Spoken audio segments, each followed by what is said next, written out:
কোরবানির পশু পরিচর্যায় ব্যস্ত সময় পার করছেন খামারিরা। এ নিয়ে আরো খবর জানাতে চাই আপনাদের। মুন্সিগঞ্জ থেকে সরাসরি যোগ দিচ্ছেন সহকর্মী শুভ ঘোষ। শুভ, কোরবানি উপলক্ষে কি পরিমাণ গবাদি প্রাণী প্রস্তুত করা হয়েছে এবং দাম কেমন এবার?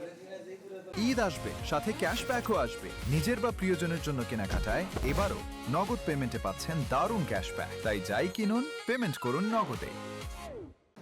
মামুন, কোরবানি উপলক্ষে কিন্তু মুন্সিগঞ্জে প্রায় ৪৪,০০০-এর বেশি গরু প্রস্তুত করেছেন খামারিরা। এছাড়া অন্যান্য পশু মিলিয়ে জেলা প্রাণী সম্পদ অধিদপ্তর বলছে প্রায় ৬৫,০০০-এর বেশি পশু কিন্তু প্রস্তুত করা হয়েছে মুন্সিগঞ্জের ৬টি উপজেলায়। এখানে কয়েক শতাধিক খামারি কিন্তু আসলে বছর জুড়ে আসলে গরুর লালন পালন করে পরম মমতায় যেসব পশুর উৎপাদন করেছে সেই সব পশু বিক্রি করে আসলে তারা কাঙ্ক্ষিত দাম পাবে সেই প্রত্যাশা তারা রাখছেন। তবে যেহেতু কোরবানির ঈদকে সামনে রেখে আসলে হাটগুলো সেভাবে জমে ওঠেনি, তাই এখন পর্যন্ত আশানুরূপ ক্রেতা তারা পাননি বলে তারা অভিযোগ করেছেন।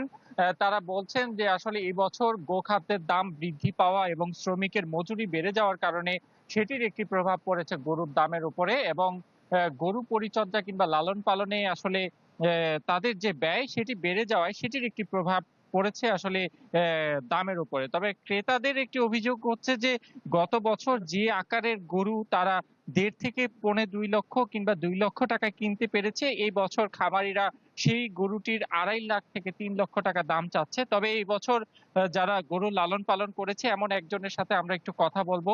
আ আ কি পরিমাণ ক্রেতাদের সমাগম রয়েছে, যেহেতু ধবল গরুর একটি বিশেষ ঐতিহ্য রয়েছে মিরকাদিমে। দাম কেমন চাচ্ছেন এবং ক্রেতাদের সাড়া পাচ্ছেন কিনা? জি, এবার ক্রেতাদের প্রথমত ছিল না, কিন্তু পরবর্তীতে এখন ক্রেতাদের অনেক আনাগোনা হচ্ছে। এখন আপনাদের গরুর দাম আলহামদুলিল্লাহ এবার অনেক ভালো গেছে। আগামীতে সামনে চিন্তা করি আরো আমরা পালবো, ঠিক আছে? কিন্তু আমরা আজকেও অনেক কাস্টমার আসছিল, কিন্তু এখন মনে বৃষ্টি আবহাওয়ার কারণে অনেক কাস্টমার আসছে না, যার কারণে আমাদের খুবই ক্ষতি হচ্ছে।